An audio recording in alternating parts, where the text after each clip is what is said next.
হয় সম্মানীয় সংবাদ মাধ্যমৰ বন্ধুসকল বিগত দুটা দিনত উজনি আৰু নামনিক লৈ এক মিশ্ৰ প্ৰতিক্ৰিয়াৰ সৃষ্টি হৈছে যিটো সৰ্বত্ৰে ৰাইজে বিভিন্নজনে বিভিন্ন মতামত আগবঢ়াইছে আৰু বিশেষভাৱে হুজাই জিলাত মিশ্ৰ প্ৰতিক্ৰিয়াৰ সৃষ্টি হৈছে যেহেতুকে হুজাই জিলাৰ এগৰাকী যুৱকক এই বিষয়টো লৈ তুত্য কৰা হৈছিল আৰু সেই হিচাপে সকলো ক্ষুব্ধ হৈ আছে আৰু মই হুজাই জিলাৰ এগৰাকী যুৱক হিচাপে লগতে জাতীয় সংগ্ৰামী সেনা অসম নামৰ যিটো সংগঠন সেই সংগঠনত মই 5 বছৰৰ পৰা কাৰ্যনিৰ্বাহ কৰি আছো আৰু তেনেস্থলত মই এইখন জিলাৰ এগৰাকী যুৱক হুজাই জিলাৰ এগৰাকী যুৱক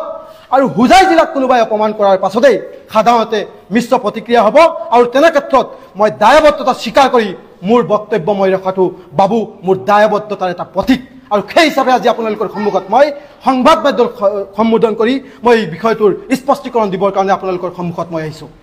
সদাৰ সাংবাদিক বন্ধুসকল দেখা গৈছে যে উজনি আৰু নামনিক লৈ যি ধৰণৰ মিশ্ৰ প্ৰতিক্ৰিয়া সৃষ্টি হৈছে তেনে সময়ত দেখা গৈছে যিটো জাতীয় সংগ্ৰামী সেনা অসম নামৰ ছাত্ৰ সংগঠন আছে বা জাতীয় সংগঠন বুলি আমি সকলোৰে পৰিচিত সেই সংগঠনটোৰ যিগৰাকী সভাপতি মাননীয় চিতু বৰুৱা ডাঙৰীয়া আৰু সেই সংগঠনটোৰ মই হুজাই জিলাৰ যুৱকৰ উপৰিও সেই সংগঠনটোত বিগত 5 বছৰ যদি মই কাৰ্যনিৰ্বাহ কৰি আছো আৰু বৰ্তমানত কেন্দ্ৰীয় সাধাৰণ যুটীয়া সম্পাদকৰ দৰে গুৰুদায়িত্ব পালন কৰি আহিছো আৰু তেনে সময়ত দেখা গৈছে মিয়া সম্প্ৰদায়ক টাৰ্গেট কৰি যি ধৰণৰ তুচ্ছাতিল্য কৰা হৈছে সেই ধৰণে আপোনালোকে কক ময়ো হুজাই জিলাৰ এগৰাকী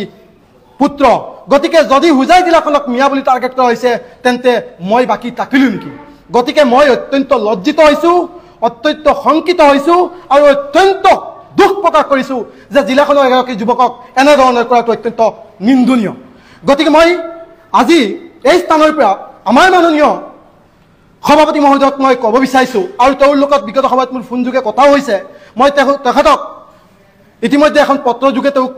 গোটেই বিষয়বস্তু তেওঁক জনাইছো যে আমাৰ হুজাই জিলাখন চিলতি কাছাৰী এনেধৰণৰ বিভিন্ন আমাৰ একত্ৰিত মিলনেৰে আমি জড়িত তেনে ক্ষেত্ৰত হুজাই জিলাখনত যদি কোনোবা বঙালী মানুহ মানে বঙালী হিন্দু হওক মুছলিম হিন্দু হওক আছে তেতিয়াহ'লে তেওঁলোকে দেখুৱাই দিয়ক আমি তেওঁলোকৰ লগত সহযোগিতা কৰিম আমি অন্যান্য সংগঠনৰ লগত সহযোগিতা কৰিম আমি এইসকলক উলিয়াই দিম কিন্তু মিয়াৰ নামত হুজাই জিলাখনত টাৰ্গেট লোৱা বা একাংশ যুৱকক যি টাৰ্গেট লোৱা হৈছে সেয়া আমি কোনো পৰ্যায়ে মানি নলওঁ আমি সংগঠনৰ মজিয়াৰ পৰা মই চিতু বৰুৱা ডাঙৰীয়াক পুনৰবাৰ কৈছো হুজাই জিলাত যি মস্তিষ্ক পৰিৱেশৰ সৃষ্টি হৈছে লগতে নোৱাগাঁও মৰিগাঁও হুজাই এনেধৰণৰ সংখ্যালঘু যিসমূহ অঞ্চল আছে সেইসমূহৰ আচলতে এক ধৰণৰ টাৰ্গেট কৰি আপুনি যি মন্তব্য দিছে সেই মন্তব্য আপুনি উঠাই লওক আৰু আপুনি পুনৰ বিবেচনাৰে আপুনি সেই বিষয়টো আপুনি হস্তক্ষেপলৈ যাওক কাৰণ মই বাৰম্বাৰ অনুৰোধ জনাইছো হুজাই জিলাখনত কোনো ধৰণৰ